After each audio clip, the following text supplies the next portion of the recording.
اللہ اولہ و آخرہ۔ میں پھر دہرا رہا ہوں کہ سورہ تغابن کی اس آیت اور سورہ تحریم کی اس آیت کو مثبت اور منفی مضامین کی حیثیت سے اپنے ذہن میں جمع کر لیجیے۔ یوں سمجھیے کہ گھریلو زندگی میں محبت کی چاشنی مطلوب ہے، پسندیدہ ہے۔ اگر گھریلو زندگی میں محبت کی چاشنی نہیں ہے تو وہ تو پھر ایک عذاب بن جاتا ہے۔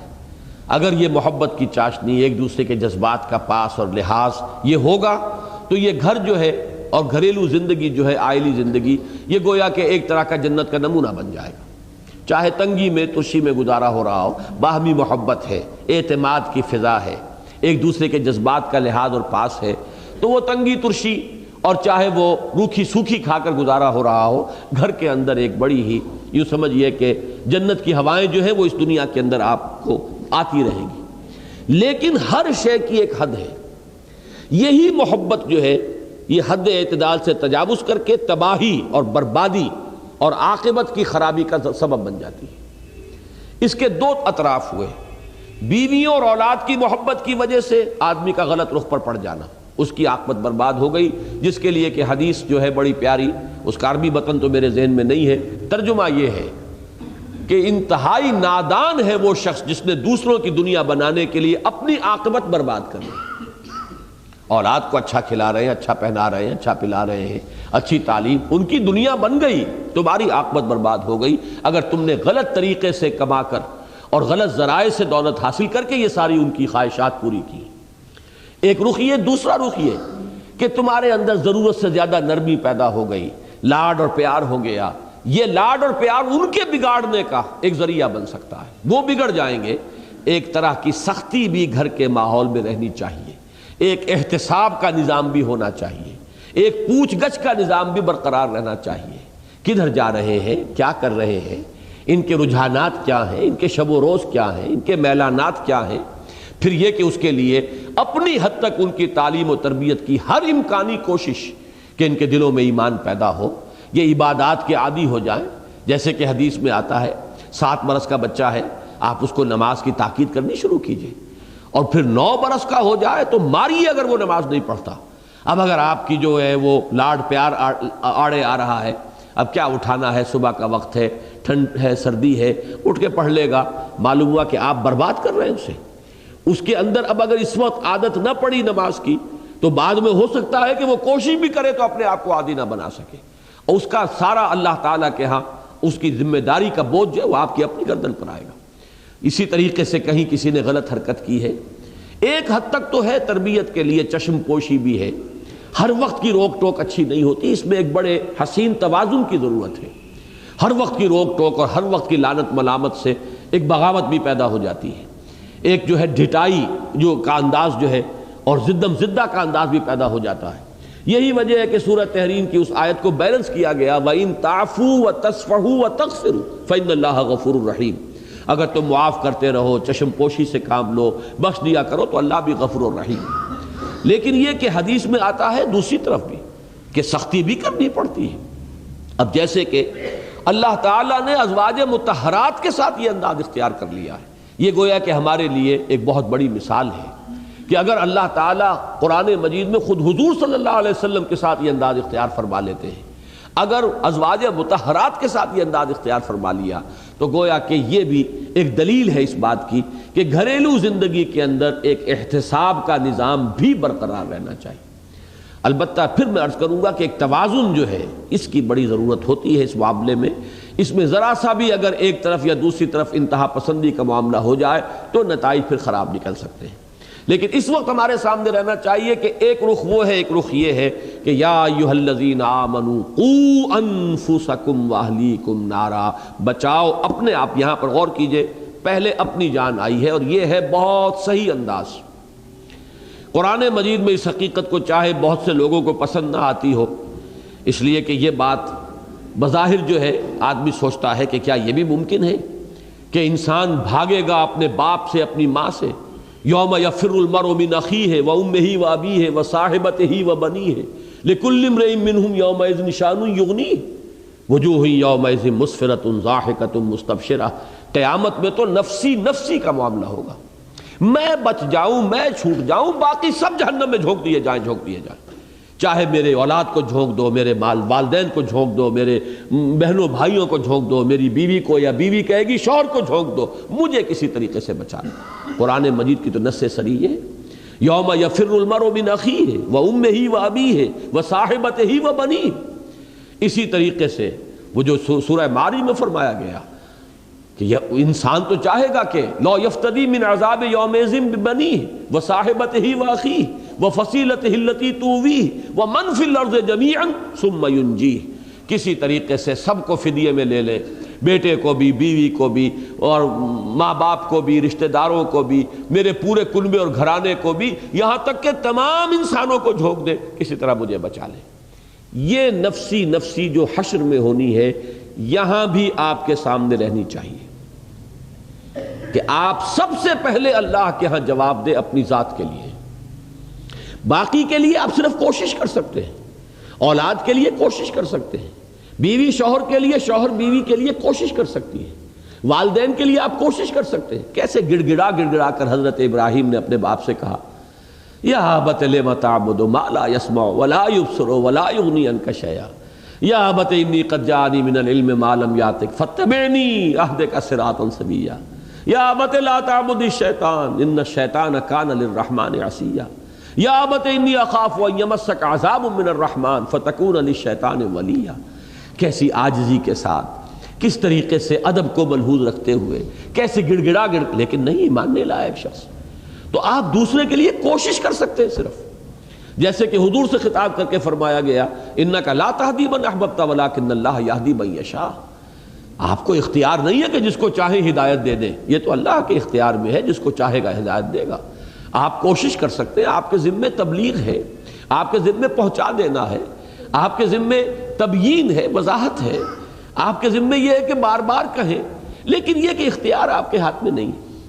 تو یہ بات جان لیجئے، اصل اختیار ہے اپنا، علیکم انفسکم لا یضرکم من ضل اذا اہتدیتم، تمہارے اوپر ذمہ داری جو ہے وہ اپنی ہے، اور تمہیں ہرگز نقصان نہیں پہنچائے گی کسی کی گمراہی جب کہ تم ہدایت پر ہو۔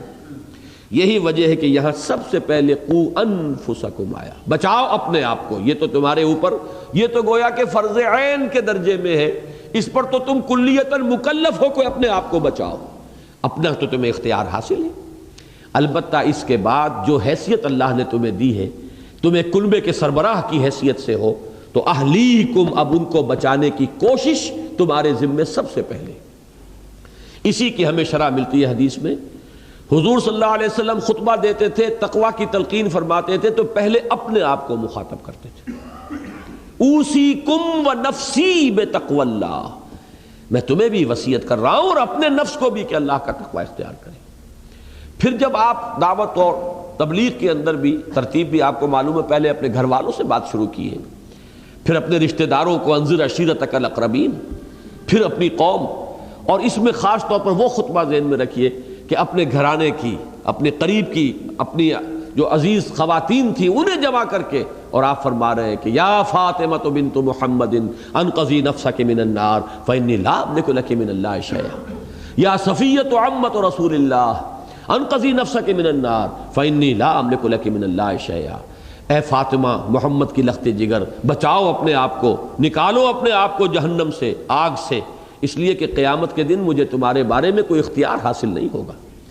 اے صفیہ، محمد کی، اللہ کے رسول کی پھپھی صلی اللہ علیہ وسلم و رضی اللہ تعالی عنہ، انقذی نفسک من النار فانی لا املک من اللہ شیئا، میں تمہیں اللہ کے ہاں میں کام نہیں آ سکوں گا، مجھے کوئی اختیار حاصل نہیں ہوگا، اپنے آپ کو بچانے کی کوشش کرو۔ یہ ترغیب، یہ تلقین تو سربراہ خاندان کے اعتبار سے یہ ہر مسلمان مرد کی ذمہ داری ہے کہ اپنے اہل و عیال کو جہنم سے بچانے کی فکر کرے۔ اب اس میں جو آ رہا ہے مضمون اگلی آیت میں، بلکہ یہی آیت ابھی چل رہی ہے، یہ بڑا لرزا دینے والا ہے۔ دکھایا جا رہا ہے کہ اگر تمہاری کوتاہی ہوئی اور تمہاری کوتاہی کی وجہ سے تمہارے یہ لاڈلے اور پیارے اور چہیتے جو ہیں یہ جہنم کے حوالے کیے گئے، تو ذرا سوچ لو، اس وقت ذرا اس کا جو تصور کر لو۔ فرمایا یا ایھا الذین آمنوا قوا انفسکم واہلیکم نارا وقودھا الناس والحجارہ، اہل ایمان بچاؤ اپنے آپ کو اور اپنے اہل و عیال کو آگ سے۔ آگ کون سی؟ جس کا ایندھن بنیں گے انسان اور پتھر۔ انسان جہنمی، وہ تو اس کے ایندھن ہے ہی۔ پتھر کس معنی میں کہے گئے؟ یہ مضمون سورہ بقرہ کے 30 رکوع میں بھی آیا ہے، فاتقوا النار التی وقودها الناس والحجارہ اعدت للکافرین۔ اس کے دو مفہوم لیے گئے ہیں۔ ایک زیادہ قرین قیاس جو ہے وہ یہ کہ چونکہ وہ پوجتے تھے پتھروں کو، بت ان کے پتھروں کے بنے ہوتے تھے، تو انہیں بھی انہی کے ساتھ جھونک دیا جائے گا تاکہ ان کی حسرت میں اور اضافہ ہو۔ ہم ان کو ڈنڈوت کرتے تھے، ان کے سامنے نذرانے پیش کرتے تھے، انہیں ہم نے سمجھا تھا کہ ان میں کوئی الوہیت ہے، اختیار ہے، اور آج یہ ہمارے ساتھ اسی آگ کا ایندھن بن رہے ہیں۔ ایک بعض حضرات نے اس کو محمول کیا ہے ظاہر پر کہ یہ در حقیقت آگ کی تیزی اور تندی اور شدت کے ظہور کے لیے ہے، کہ جیسے کہ ہمارا عام تجربہ ہے کہ ایک آگ وہ ہے جو لکڑیوں سے جلا کر آپ وہ آگ جو ہے فراہم کرتے ہیں لکڑیوں کے ذریعے، ایک آگ وہ ہے جو پتھر کے کوئلے کو دہکا کر جو آگ حاصل ہوتی ہے۔ تو ان دونوں میں جو فرق اور تفاوت ہے اس آگ کی شدت، اس کی تیزی اور تندی کا، تو اس حوالے سے کہا گیا ہے۔ بعض ہمارے تابعین حضرات نے گندھک کے پتھر مراد لیے کہ وہ بڑے بڑے پتھر گندھک کے ہوں گے کہ جن کے ذریعے سے آگ جو ہے انتہائی تیزی کے ساتھ بھڑکے گی اور اس کی شدت جو ہے وہ بہت بڑھ جائے گی، واللہ عالم۔ تو بچاؤ اپنے آپ کو اور اپنے عیال کو اس آگ سے جس کا ایندھن بنے گے انسان اور پتھر۔ اور مزید بات جو فرمائی، علیہا ملائکۃ غلاظ شداد، اس جہنم پر، اس آگ پر معمور ہیں وہ فرشتے جو بڑے تند خو ہیں، سخت دل ہیں، بہت ہی زبردست ہیں۔ لا یعصون اللہ ما امرہم، وہ اللہ کے کسی حکم کی نافرمانی نہیں کرتے یا نہیں کریں گے جو حکم بھی انہیں مل جائے۔ وَيَفْعَلُونَ مَا يُؤْمَرُونَ، وہی کرتے ہیں اور کریں گے جس کا کہ انہیں حکم ملتا ہے یا ملے گا۔ یہ میں نے دونوں ترجمے کیے، فعل مضارع جس میں حال اور مستقبل دونوں شامل ہوتے ہیں، ان دونوں پہلوؤں کو نمایاں کیا ہے کہ ایک تو اس میں اشارہ کیا جا رہا ہے غلاظ شداد۔ دنیا میں بڑی سے بڑی جیل ہو اور بڑے سے بڑے لوگ وہاں پر سزائیں دینے والے ہوں، لیکن ہو سکتا ہے کبھی نہ کبھی کسی کا دل پسیج جائے، کوئی اس کے اندر کوئی انسانی جذبہ جو ہے وہ جاگ جائے کہ اس کی شدت میں کچھ کمی کر دوں، اس کے ساتھ جو کچھ ہو رہا ہے اس کے لیے کوئی جذبہ ہمدردی پیدا ہو جائے۔ یہاں اس کا بالکل ایک برعکس جو ہے نقشہ سامنے لایا گیا، غلاظ شداد، وہ نہایت تند خو ہوں گے، سخت دل ہوں گے، ان کے دلوں کے اندر کوئی نرمی پیدا نہیں ہوگی۔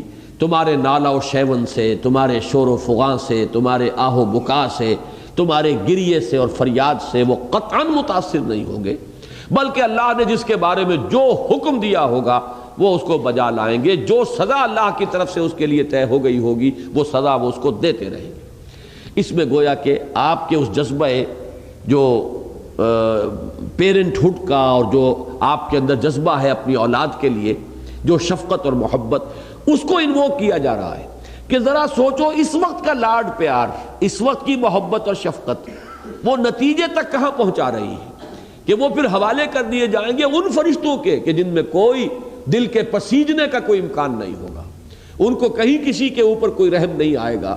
علیہا ملائکۃ غلاظ شداد لا یعصون اللہ ما امرہم۔ یہ جو آخری ٹکڑا اس آیت مبارکہ کا، یہ فرشتوں کے بارے میں بہت اہم بات ہے کہ جس کو اپنے ذہن میں رکھنا چاہیے۔ در حقیقت اس بات کو میں نے پہلے مختلف مواقع پر مختلف انداز میں بیان کیا ہے، تھوڑا سا اس کا اس وقت میں اعادہ کروں گا۔ یہ جو دنیا میں مشرکانہ نظام میں دیویوں اور دیوتاؤں کا تصور ہے، یہ کہاں سے آیا؟ ہمارا فلسفہ تاریخ یہ ہے کہ انسانیت کا آغاز جو ہوا وہ توحید سے ہوا۔ پہلے انسان اللہ کے نبی تھے، لہذا یوں نہیں ہے کہ انسان رفتہ رفتہ توحید تک پہنچا ہے۔ پہلے وہ مظاہر قدرت کی جو ہے پرستش کرتا تھا، ابھی عقلی اعتبار سے بالغ نہیں تھا، ہوتے ہوتے کہیں جا کر وہ مونوازم یا مونوتھیزم یا توحید تک پہنچا ہے۔ یہ ہے مغرب کا فلسفہ۔ ہمارا فلسفہ یہ ہے کہ نوع انسانی کی زندگی کا آغاز روشنی میں ہوا، اندھیرے میں نہیں ہوا، علم میں ہوا، جہالت میں نہیں ہوا، اس لیے کہ پہلے انسان اللہ کے نبی بھی ہے۔ لہذا توحید سے بات شروع ہوئی ہے، شرک تو بعد میں پیدا ہوا ہے۔ اس شرک کے لیے اب ہمیں سراغ لگانا پڑے گا کہ یہ چیزیں کیوں آئیں، کہاں سے آئیں، کس طور سے آئیں، کیا مغالطے لوگوں کو پیش آ گئے جن کی وجہ سے وہ مشرکانہ اوہام میں مبتلا ہو گئے۔ ان میں سے ایک بات کی طرف توجہ دلا رہا ہوں کہ در حقیقت ایمان بالملائکہ ہی نے ان دیویوں اور دیوتاؤں کے عقیدے کی شکل اختیار کی. یہ دیوتا اور دیویوں کا تصور کیا ہے؟ کوئی پہاڑوں کا دیوتا ہے، کوئی پانی کا دیوتا ہے، کوئی فلاں کا دیوتا ہے. یہ دیوتا ہے مختلف یا دیویاں ہیں. در حقیقت ملائکہ کا جو تصور یقیناً ہمیشہ سے ہوگا. جب حضرت آدم نبی ہیں تو ظاہر بات ہے کہ ملائکہ، ایمان بالملائکہ تو ایمان کا جزو لا ینفک ہے. تو یہ جو تصور تھا اس میں تھوڑی سی غلطی یہ ہوئی کہ ان کو با اختیار بھی سمجھ لیا گیا. جب یہ با اختیار ہے، ان کے ہاتھ میں بھی کوئی اختیار ہے، تو کچھ ڈنڈوت ان کی کرنی چاہیے، کچھ خوشامد کرنی چاہیے، کچھ ان کے لیے بھی ہمیں کچھ نہ کچھ نذرانے پیش کرنے چاہیے. جیسے کہ آپ کو معلوم ہے چاہے پٹواری ہے لیکن پٹواری کی مٹھی گرم کریں گے تو ہمارے لیے بہت سی چیزیں جو ہیں وہ ہمارے لیے سہولتیں اور ہمارے مفادات جو ہیں وہ ہم حاصل کر سکیں گے.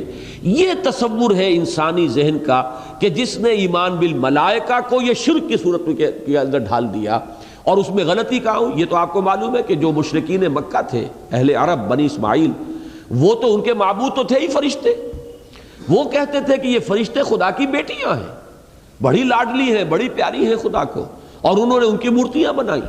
ان کے اکثر جو آپ کو بت ملیں گے یا جو ان کے معبود ہیں ان کا نام مؤنث پر ہے، لات اور عزا اور منات، جیسا کہ سورۃ النجم کے اندر یہ بات آئی ہے. وہ سب کے سب کیا ہیں؟ وہ کہتے تھے کہ یہ اللہ تعالیٰ کی بیٹیاں ہیں اور ان کی کچھ ہم خدمت کریں گے، کچھ ان کے نذرانے پیش کریں گے، چڑھاوے چڑھائیں گے تو یہ ہماری سفارش کریں گی. ہؤلاء شفعاؤنا عند اللہ، یہ اللہ کے ہمارے شفیع. تو میں اس وقت جو بات بیان کرنا چاہ رہا ہوں وہ یہ ہے کہ ملائکہ کے بارے میں ذرا سی لغزش ہو جائے گی تو یہ شرک کا وہ پورا نظام جو ہے اس کے نتیجے کے اندر پیدا ہو جائے گا. ملائکہ کے بارے میں بڑی احتیاط کی ضرورت ہے. ایک طرف تو یہ کہ ہم بھی مانتے ہیں کہ وہ بہت مقربین بارگاہ ہیں، ملائے اعلیٰ، وہ فرشتے بھی ہیں جو اللہ سے بڑا قرب رکھتے ہیں، بہت قرب رکھتے ہیں. وہ بھی ہیں کہ جو اس کے عرش کو اٹھائے ہوئے ہیں. وہ حملۃ العرش اور ملائے اعلیٰ کی محفل، وہ جو محفل ہے ظاہر بات ہے نورانی، ان کا جو مادہ تخلیق ہے نور ہے، نور سے پیدا کیے گئے ہیں. تو ان کا مقام بہت بلند ہے، لیکن الوہیت نہیں ہے، اختیار نہیں ہے، کرتے وہی کچھ ہے جس کا انہیں حکم ملتا ہے. جب تک اس کے ساتھ بیلنس نہیں کریں گے تو ایمان بالملائکہ کے اندر غیر شعوری طور پر اور نادانستہ طور پر شرک کا معاملہ جو ہے شروع ہو جائے گا.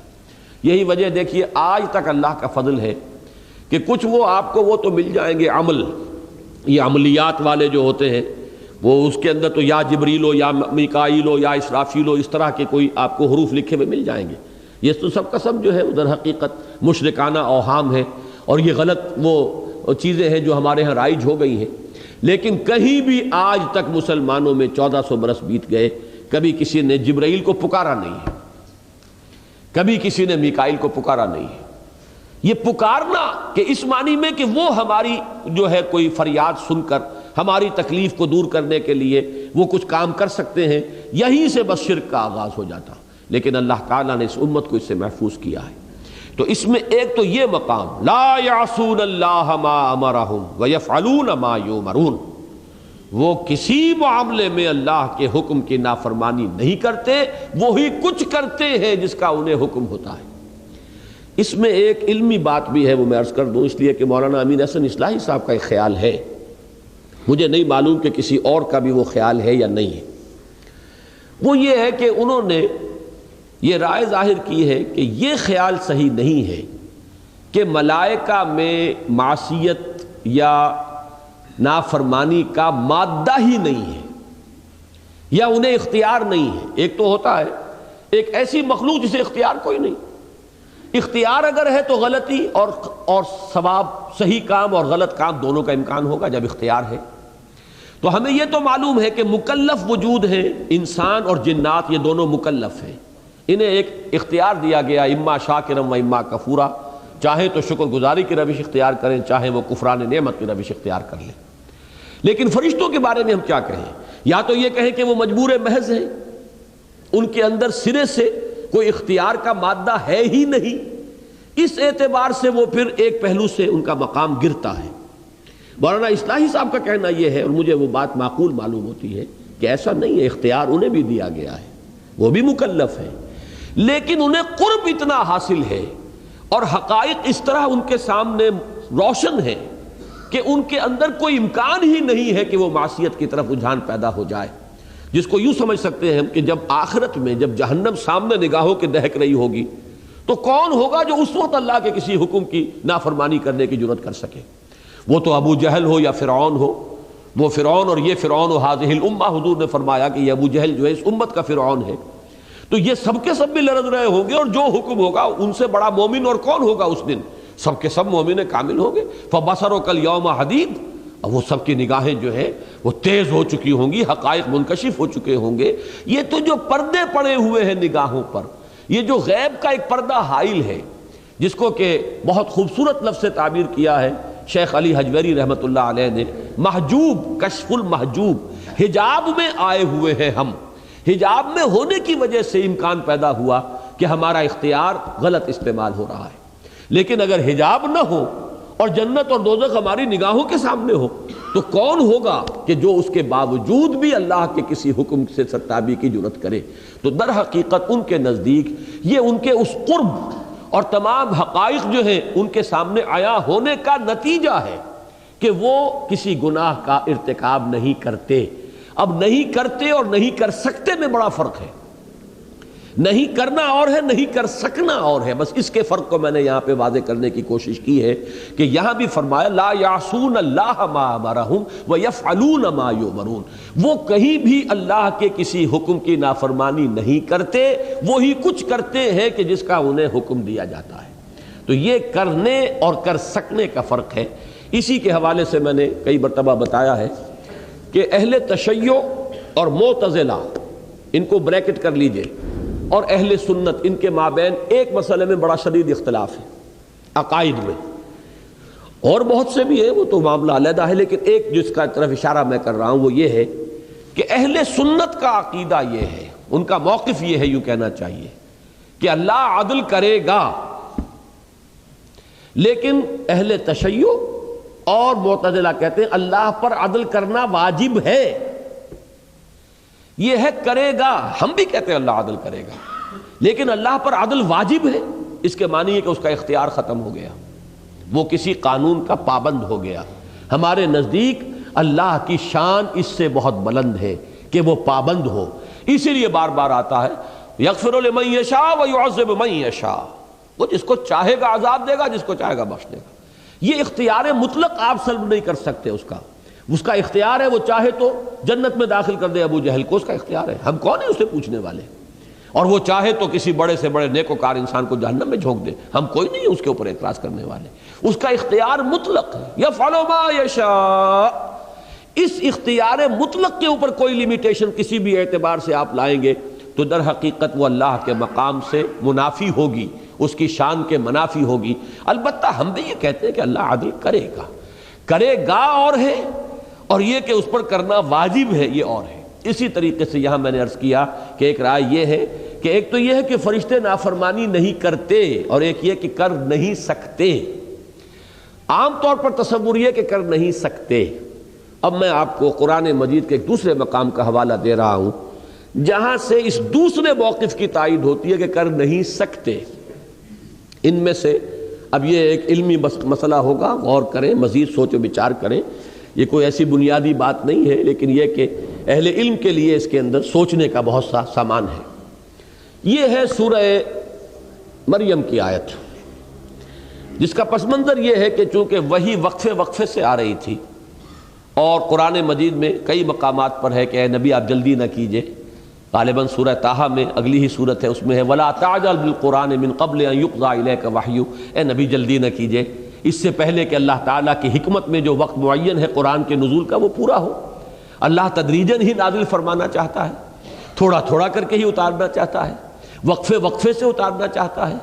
اب حضور صلی اللہ علیہ وسلم کو اشتیاق رہتا تھا، بہت شدت سے انتظار رہتا تھا، تو کہیں حضرت جبرائیل سے شکوہ کیا حضور نے کہ تو میرا شوق دیکھ، میرا انتظار دیکھ، یہ تم دیر سے آتے ہو، ہم منتظر رہتے ہیں، تو ہم تو چاہتے ہیں کہ وہی جلدی آئے۔ اس کا جواب ہے سورہ مریم میں، اور بڑا پیارا جواب ہے، وَمَا نَتَنَزَّلُ إِلَّا بِأَمْرِ رَبِّكَ، ہم نہیں نازل ہوتے مگر آپ کے رب کے حکم سے، اپنے اختیار سے نہیں آتے، آپ کے رب کا حکم جب ہوتا ہے آتے، جب حکم ملتا ہے کہ یہ وہی پہنچاؤ ہم پہنچاتے ہیں۔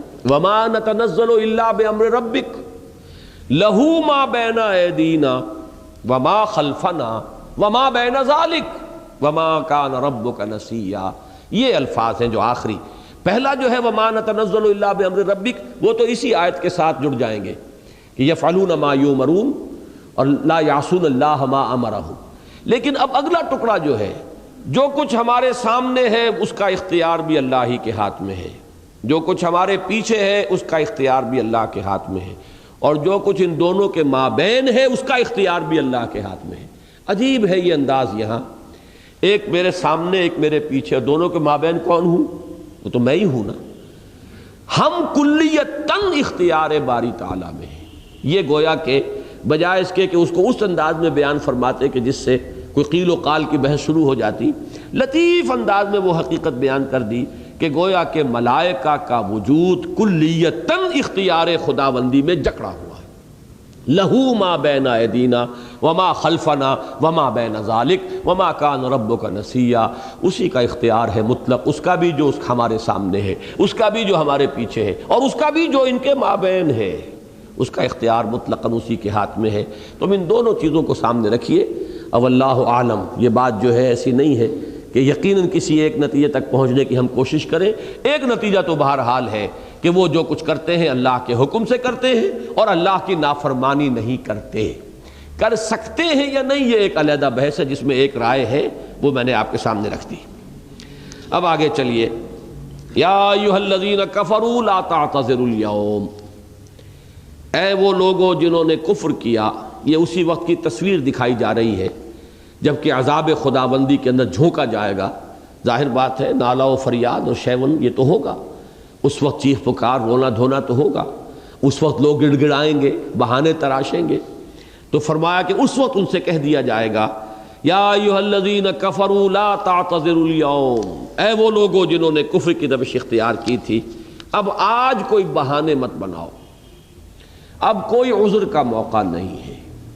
اب تمہارا یہ سارا نالا و شیون، یہ تمہاری ساری فریاد، یہ بیکار ہے۔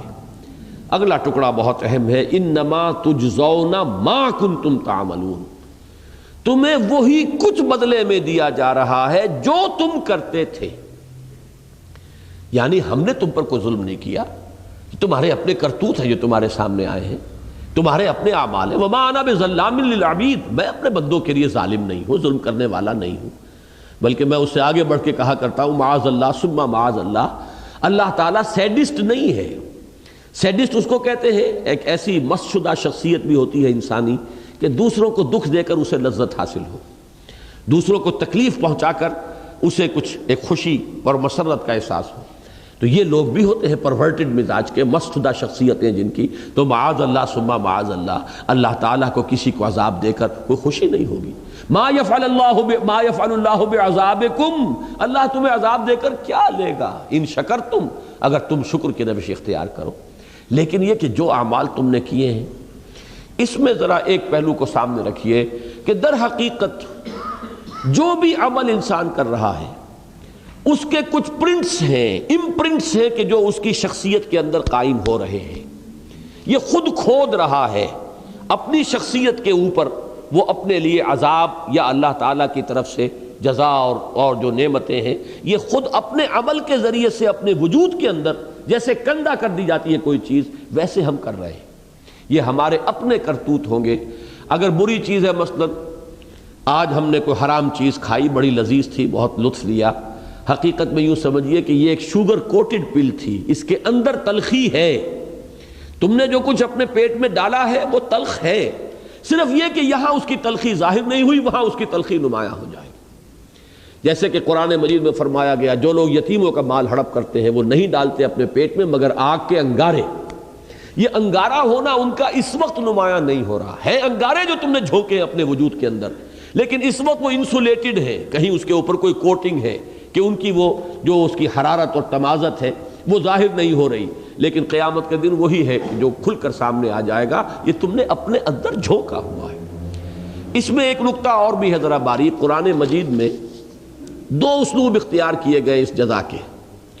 یا تو بما کے ساتھ آتا ہے، جیسے سورہ طٰہٰ میں فرمایا لِتُجْزَىٰ كُلُّ نَفْسٍ بِمَا تَسْعَىٰ، یہ بما ہے، ماں کے ساتھ با کا اضافہ ہوا۔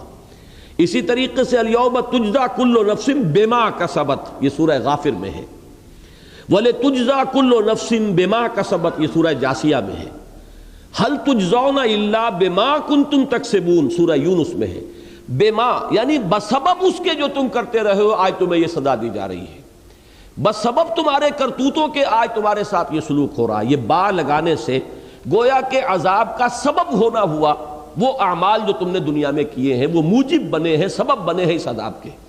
لیکن اس سے زیادہ بلاغت اور اس سے زیادہ اس کے اندر مضمون جو ہے مزید نکھر کر سامنے آتا ہے، جہاں بے بھی جو ہے اس میں سے علیحدہ کر دیا گیا، بلکہ هل تجزون الا ما کنتم تعملون، یہ سورۃ النمل میں ہے۔ وما تجزون الا ما کنتم تعملون، یہ سورہ صافات میں ہے، اور وہی اسلوب یہاں ہے لا تعتذروا اليوم انما تجزون ما کنتم تعملون، تمہیں بدلے میں وہی مل رہا ہے جو عمل تم نے کیا، یعنی بے ماں نہیں، بس سبب اس کے نہیں، بلکہ در حقیقت یہی تمہارے کرتوت ہیں بالفعل جو آج تمہارے سامنے آ گئے ہیں، صرف شکل بدلی ہے۔ اس وقت جو ہے ان کے یہ تاثیرات تمہارے سامنے نہیں تھی، آج ان کی جو ان کے اندر انہیرنٹ ان کی تاثیرات تھی وہ صرف ظاہر ہو گئی۔ یا ایھا الذین کفروا لا تعتذروا اليوم انما تجزون ما کنتم تعملون یا ایھا الذین آمنوا توبوا الی اللہ توبۃ نصوحا، اہل ایمان رجوع کرو اللہ کی جناب میں، لوٹو پلٹو توبہ کرو، اور وہ توبہ بھی نہایت خالص توبہ ہو۔ یہ توبہ حضرت علی رضی اللہ تعالیٰ عنہ نے ایک مرتبہ دیکھا ایک شخص کو، وہ گردان کر رہا ہے توبہ کی تیزی سے، تو فرمایا یہ تو توبۃ المکذبین ہے، جھٹلانے والوں کی توبہ ہے یہ۔ وہ گھبرایا، تو پھر آپ نے فرمایا توبہ وہ ہوتی ہے جس کے ساتھ وہ ساری کیفیات ہوں، شدید ترین پشیمانی ہو کہ میں کیا کر بیٹھا ہوں، پھر یہ کہ آئندہ کے لیے عزم مصمم ہو کہ ہرگز دوبارہ یہ کام میں نہیں کروں گا، اور نہایت گڑ گڑا کر اللہ سے اس کی دعا جو ہے اس کی معافی طلب کی جائے۔ یہ قلب کی گہرائیوں سے جب تک یہ توبہ نہیں نکلے گی یہ توبہ نہیں ہے۔ تو توبۃ النصوح، یہ نصح کا لفظ جو آتا ہے عربی زبان میں، یہ ہے کسی شے کے خالص ہونے، کوئی اس میں ملاوٹ نہ ہو۔ توبۃ النصوح، یہ توبۃ النصوحہ، خالص توبہ کرو، دل کے ایک گہرائیوں سے توبہ کرو، اور صمیم قلب سے توبہ کرو، عزم مصمم کے ساتھ توبہ کرو کہ پروردگار جو خطا ہو گئی ہے بخش دے، آئندہ تیرے کسی حکم کے خلاف کوئی حرکت نہیں کروں گا، خاص طور پر وہ خطا جو معین ہے اس کے بارے میں تو تعین کے ساتھ فیصلہ ہو کہ دوبارہ نہیں کروں گا۔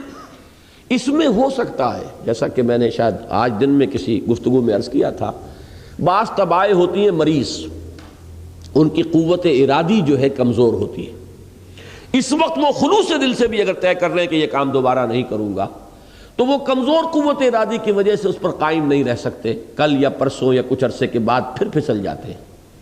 اس سے وہ توبہ باطل نہیں ہوگی، اس بات کو سمجھیے، یہ نہ سمجھیے کہ میں انکریج کر رہا ہوں، لیکن مسئلے کو سمجھ لیجئے۔ جس وقت انسان توبہ کر رہا ہے اس وقت عزم مصمم کا ہونا ضروری ہے۔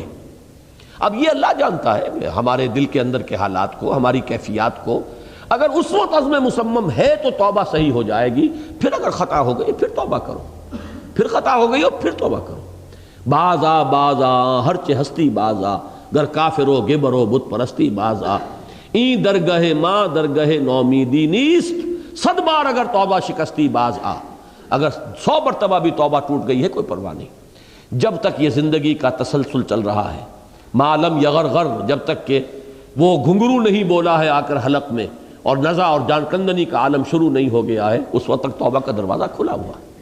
لیکن جس وقت توبہ کر رہا ہے آدمی، اب یہ آدمی اپنے آپ کو دھوکہ دے لے گا تو دوسری بات ہے، لیکن اللہ جانتا ہے، اس وقت اگر عزم مصمم ہے تو توبہ درست ہو جائے گی۔ تو جو بھی معاملات ہیں اللہ اور بندے کے مابین، اس میں 3 شرائط ہیں کہ جو علماء نے معین کی ہیں۔ ایک حقیقی پشیمانی، وہ پشیمانی جس کے لیے اقبال کا وہ شعر بہت مشہور ہے جو انہوں نے نوجوانی میں کہا تھا، اور داغ دہلوی اس مجلس میں موجود تھے جہاں علامہ نے یہ شعر پڑھا ہے، تو انہوں نے بڑی داد دی تھی کہ میاں اس عمر میں اور یہ شعر، یعنی چشم بد دور، وہ یہ داد کا بڑا ایک یعنی بلیغ انداز ہے.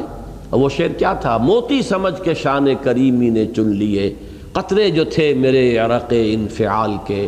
شرمندگی کے احساس سے پیشانی کے اوپر اگر پسینہ آ گیا ہے، شرمندگی ہے، اللہ میں یہ کیا کر بیٹھا، اللہ مجھ سے یہ کیا ہو گیا، تو یہ شرمندگی سے اگر عرق آلود ہو گئی ہے پیشانی، تو اللہ کو یہ اتنی محبوب ہے کہ موتی سمجھ کے شان کریمی نے چن لیے، قطرے جو تھے میرے عرق انفعال کے. حدیث میں یہ مضمون آیا ہے. اللہ کو کتنی خوشی ہوتی ہے اپنے بندے کے توبہ سے. بائبل کی ایک سٹوری جو ہے دی پروڈیگل سن، وہ آپ کو یاد ہوگی کہ ایک شخص کے کئی بیٹے تھے، اکثر جو تھے سارے بڑے فرما بردار، بڑے عمدار، سعادت مند، کام کرنے والے. ایک تھا نٹکھٹ قسم کا شریر، وہ اپنی دولت بھی بٹوا کے لے گیا، اور پھر وہ بہت سال کے بعد آیا ہے تو سخت یعنی فقیری کے اور قلاشی کے عالم میں باپ نے واقعی سب سے توجہ ہٹا کر اپنی ساری محبت کا مرکز پھر اس بچے کو بنا لیا، اپنے بیٹے کو.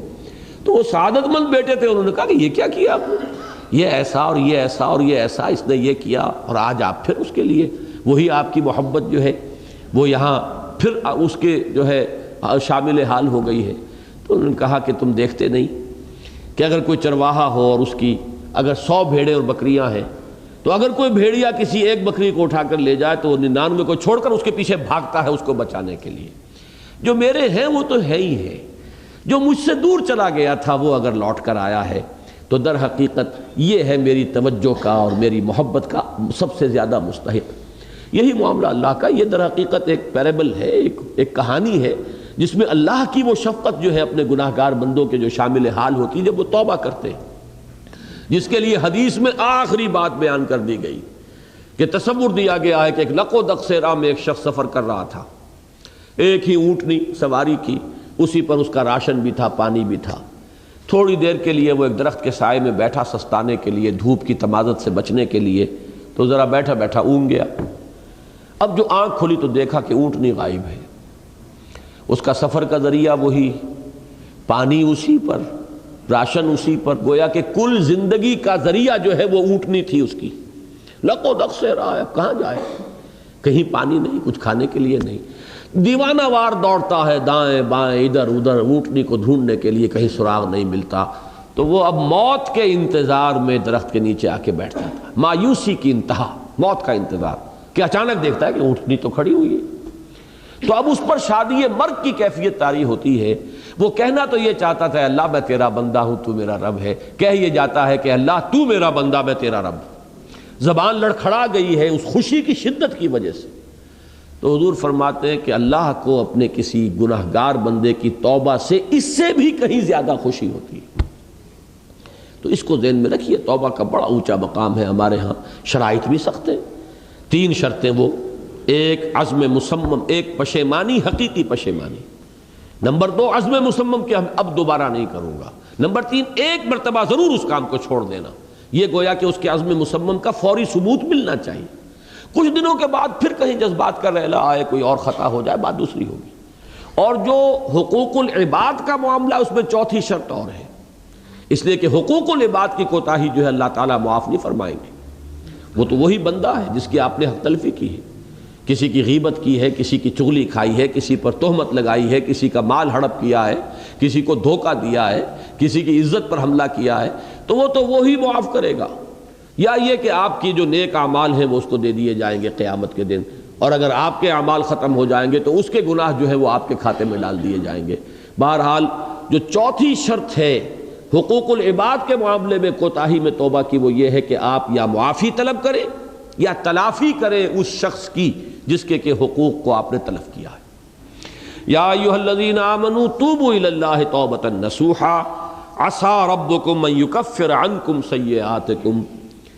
ان قریب ہے کہ تمہارا رب تم سے تمہاری برائیوں کو جھاڑ دے. یہ مضمون بار بار آ چکا ہے، سورہ تغابن میں بھی آ چکا ہے، بار بار آیا ہے. یہ تکفیر سیئات کے دونوں مفہوم ہیں. ایک تو یہ کہ تمہارے دامن کردار کے داغ دھبے دھو دے گا.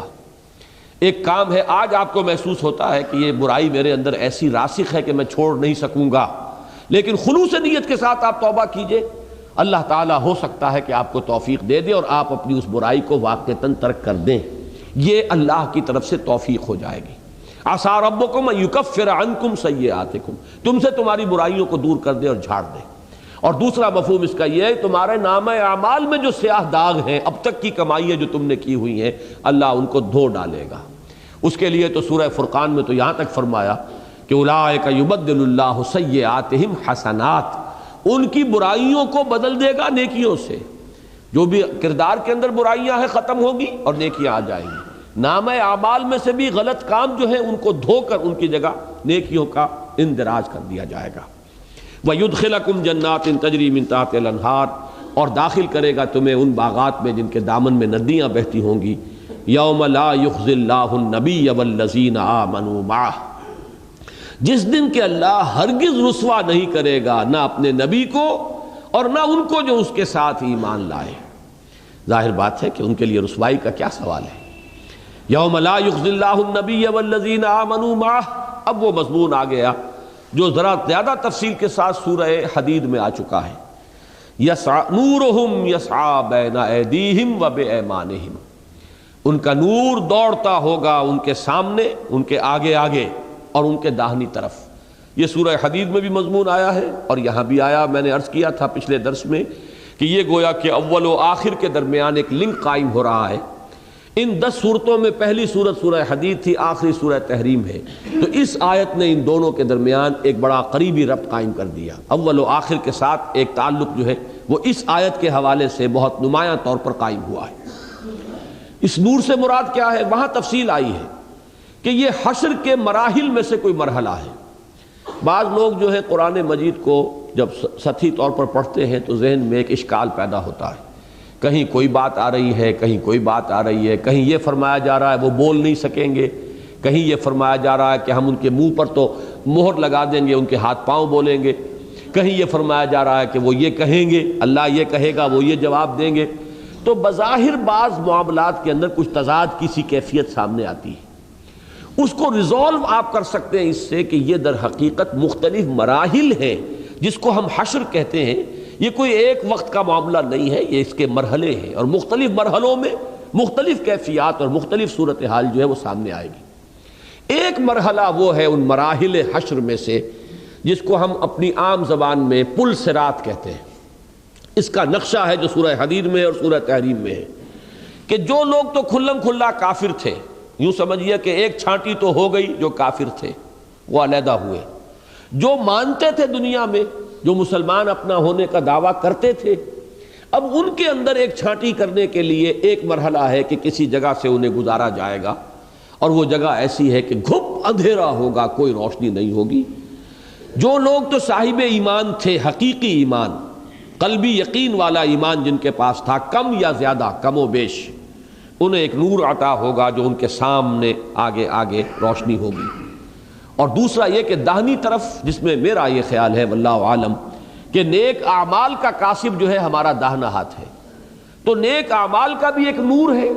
اگر آپ کوئی اعمال کر رہے ہیں نیک، اس کا ایک نور آپ کی شخصیت میں جذب ہو رہا ہے، صرف یہ کہ اس وقت وہ انسولیٹڈ ہے، وہ ظاہر نہیں ہو رہا۔ جیسے کہ ان برائیوں کے اثرات بھی آپ اپنی شخصیت میں جذب کر رہے ہیں، حرام خوری کے اثرات آپ کی شخصیت میں جذب ہو رہے ہیں، یہاں ظاہر نہیں ہو رہا ہے، قیامت میں ظاہر ہو جائیں گے۔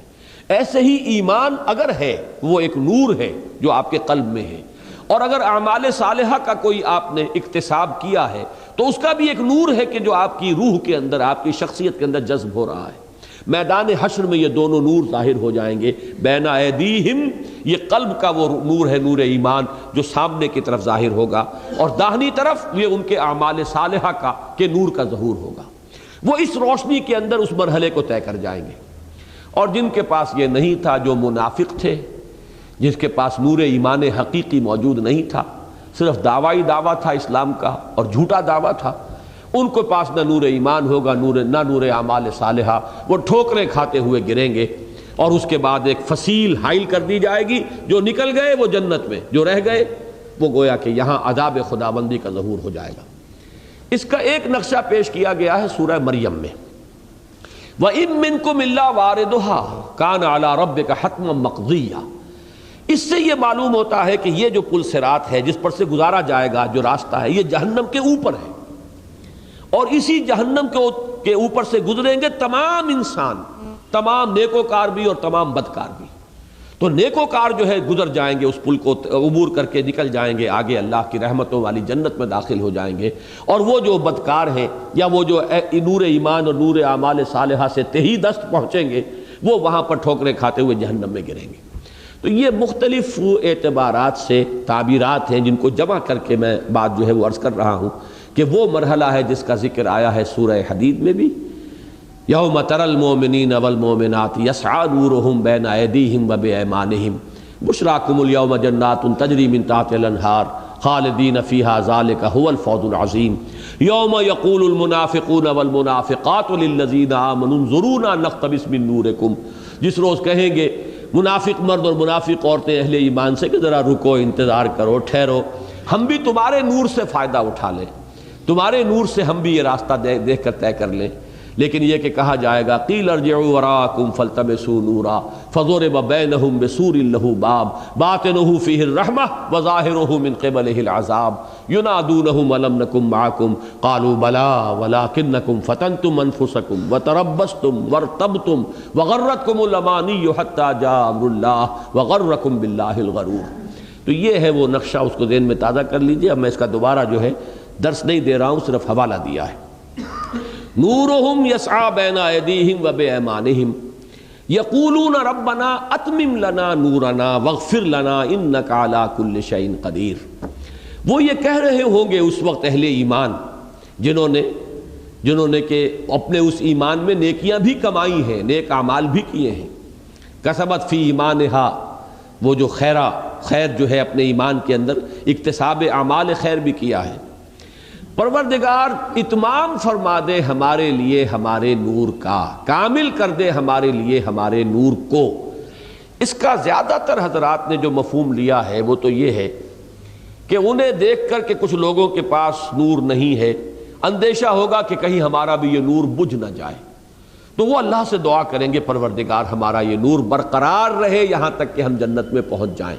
تو اتمام کے لفظ سے یہ مفہوم لیا ہے۔ ویسے مجھے اس میں دوسری بات جو ہے وہ زیادہ لفظ اتمام کے حوالے سے قرین قیاس معلوم ہوتی ہے، واللہ عالم، اور وہ یہ کہ حدیث میں بھی آتا ہے کہ یہ نور متفاوت ہوں گے، کسی کو بہت نور ملے گا، کسی کو تھوڑا سا ملے گا۔ ظاہر بات ہے کہ ایمان کے درجے ہیں، کہاں ابو بکر صدیق کا ایمان، کہاں ہم میں سے کسی کا، اگر وہ واقعی مومن صادق ہے تب بھی ہم میں سے کسی کے ایمان کی کیا نسبت ہوگی حضرت ابو بکر صدیق کے ایمان کے ساتھ، کہ نسبت خاک رابع عالم پاک۔ باقی ہمیں تو اندیشہ یہ ہے کہ وہ نور حقیقی کی کوئی رمقی سرے سے موجود نہ ہو۔ قالت الاعراب آمنا قل لم تؤمنوا ولکن قولوا اسلمنا میں ہمارا شمار نہ ہو جائے۔ لیکن یہ کہ جس کے دل میں کچھ بھی نور ہوگا تھوڑی سی روشنی اسے مل جائے گی، جس کا بہت نور ہوگا اس کو بڑی روشنی ملے گی۔ چنانچہ حضور کے الفاظ یہ ہیں کہ کچھ لوگوں کو تو اتنا نور ملے گا کہ جیسے مدینے سے اس کی روشنی جو ہے صنعاء تک پہنچ رہی ہوگی۔ اب اس کی انٹینسٹی کا، اس نور کی انٹینسٹی کا تصور کیجئے کہ مدینہ منورہ میں چونکہ حضور نے یہ فرمایا تو صحابہ کو ایک تصور دیا ہے کہ اتنی روشنی ہوگی کہ جیسے یہاں ہے وہ شخص صاحب ایمان صاحب نور، تو اس کا نور جو ہے صنعاء تک پہنچ رہا ہوگا۔ وہ یمن کا دارالخلافہ صنعاء، یوں سمجھیے کہ 600-700 میل کا فاصلہ۔ اور کچھ لوگوں کو اتنی روشنی ملے گی کہ صرف ان کے قدموں کے آگے روشنی ہو جائے گی۔ میں نے اس وقت بھی کہا تھا، آج پہ دوہرا رہا ہوں، وہ بھی بڑے خوش قسمت ہوں گے جنہیں یہ نور مل جائے، جس کی مثال ایک ٹارچ کی سی ہے کہ گھپ اندھیری رات ہو، اندھیری شب ہے جدا اپنے قافلے سے ہے تو، تیرے لیے ہے میرا شعلہ نوا قندیل۔ اگر کسی کو ایک وہ ٹارچ بھی ملی ہوئی ہے تو وہ بہت بڑی غنیمت ہوگی، جہاں ٹھوکریں کھا کھا کے لوگ جہنم میں گر رہے ہوں گے۔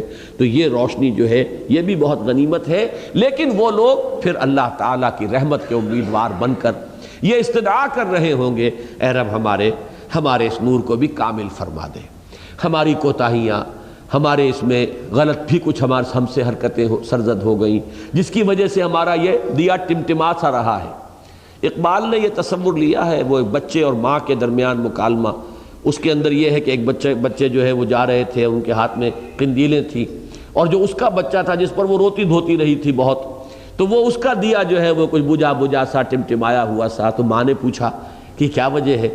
تو اس بچے نے کہا یہ تمہارے رونے کی وجہ سے، تمہارے آنسوؤں نے میرے اس دیے کے اندر جو ہے اس کی اس روشنی کو کم کر دیا ہے۔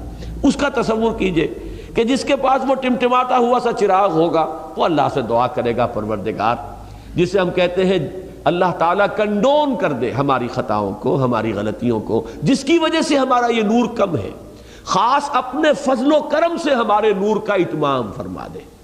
یقولون ربنا اتمم لنا نورنا، اے رب ہمارے لیے کامل فرما دے ہمارے نور کو، واغفر لنا۔ اب یہ دیکھیے، یہ اس کے ساتھ منطقی ربط ہے، ہماری خطاؤں کی وجہ سے ہمارا یہ نور جو ہے اس کی روشنی کم ہے، ہمارے خطاؤں کو تو کنڈون فرما دے، مغفرت فرما دے، اس کی وجہ سے جو روشنی کی کمی ہے تو خود بخود یہ روشنی جو ہے تیری مغفرت کی وجہ سے یہ روشنی بھی مکمل ہو جائے گی۔ واغفر لنا، ہمیں بخش دے، ہماری خطاؤں سے درگزر فرما، انک علی کل شیء قدیر، یقیناً تجھے ہر چیز کی قدرت حاصل ہے، تجھے اختیار حاصل ہے، تیرا ہاتھ کوئی پکڑنے والا نہیں ہے، تو معاف فرما جس کو، جیسا کہ ابھی میں نے عرض کیا تھا کہ اللہ تعالیٰ پر عدل واجب نہیں ہے، اللہ تعالیٰ عدل کرے گا، یہ بات دوسری ہے، واجب نہیں ہے، وہ جس کی چاہے خطا معاف فرما دے، جس کی چاہے غلطی جو ہے اس سے درگزر فرمائے، انک علی کل شیء قدیر۔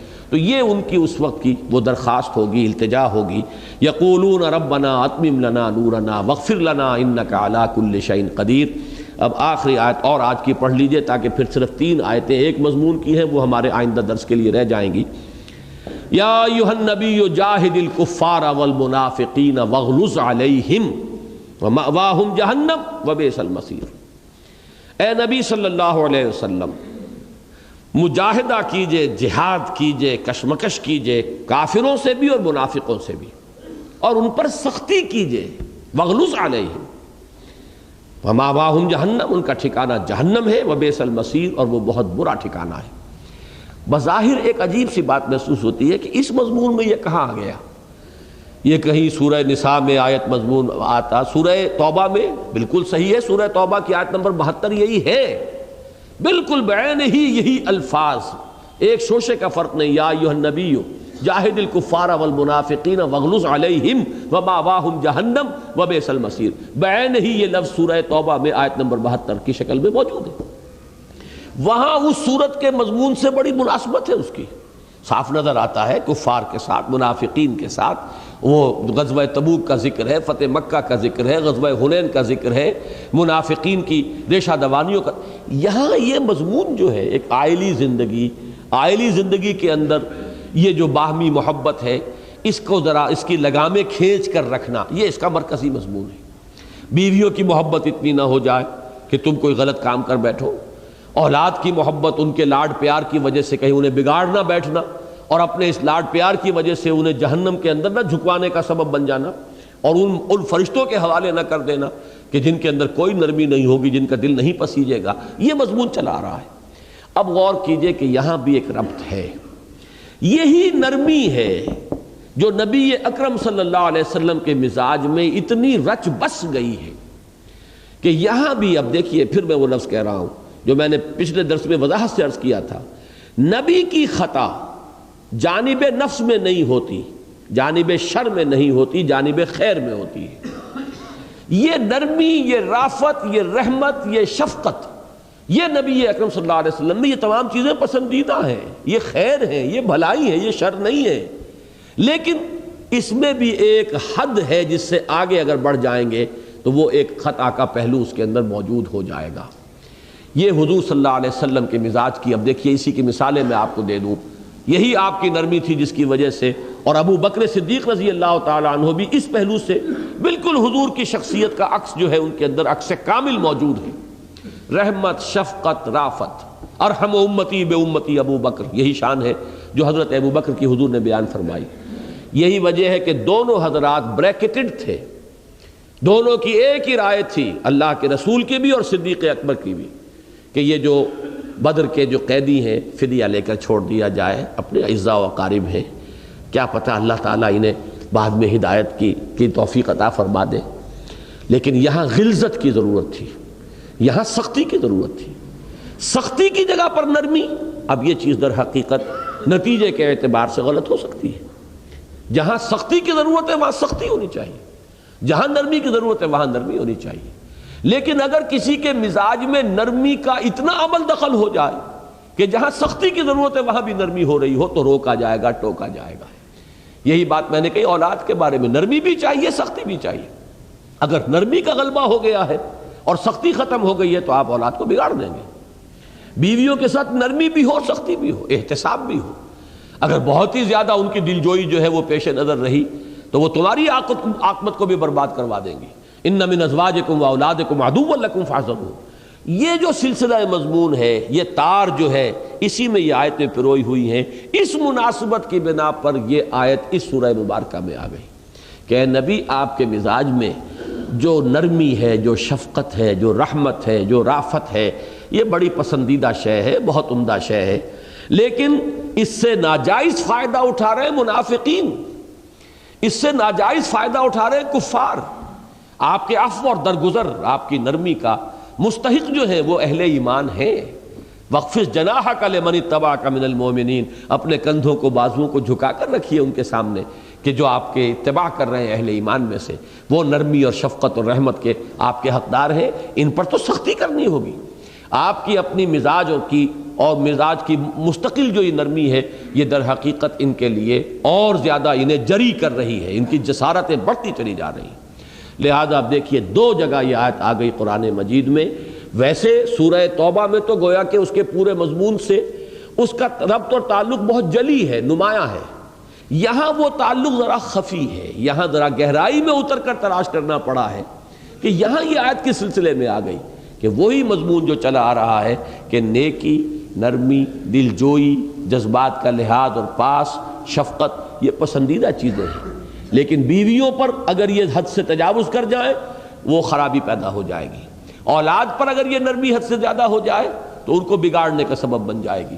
اسی طرح اے نبی، یہ منافق اور کافر جو ہیں یہ بھی آپ کی اس رحمت اور شفقت اور رافت کے مستحق نہیں ہے، بلکہ ان کے لیے ذرا اپنے دل کو سخت کیجئے۔ وہی لفظ آ گیا جو فرشتوں کے لیے آیا تھا، علیہا ملائکۃ غلاظ شداد، وہی لفظ غلظت جو ہے، وغلظ علیہم، اے نبی ان پر سختی کیجئے، ومأواہم جہنم، اور ان کا ٹھکانہ جہنم ہے، وبئس المصیر، اور وہ بہت برا ٹھکانہ ہے۔